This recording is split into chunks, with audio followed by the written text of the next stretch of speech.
আসসালামু আলাইকুম। ইন্না লিল্লাহি ওয়া ইন্না ইলাইহি রাজিউন।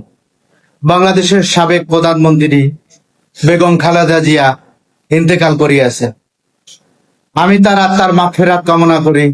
আল্লাহ তাকে জান্নাতের উচ্চ মাকামা দান করুক। সেই সাথে দেশবাসী সকলকে আহ্বান করব, সাবেক প্রধানমন্ত্রী খালেদা জিয়ার জন্য দোয়া করবেন। আল্লাহ যেন তাকে ব্যস্ত নসিব করে। সেই সাথে আরো বলতে চাই, আপসহীন নেত্রী বাংলাদেশকে রাস্তা দেখিয়ে গেছে। আমার জননেত্রী শেখ হাসিনা এবং খালেদা জিয়ার যেই সুসম্পর্ক রেখে গিয়েছিলেন, সেই সুসম্পর্কের মাধ্যমেই বাংলাদেশের রাজনীতি গড়তে চেয়েছিলেন। যদিও আমি বিরোধী দল, তবেও একজন মা হিসাবে, আমি একজন সন্তান হিসাবে আমি তার আত্মার মাগফিরাত কামনা করছি।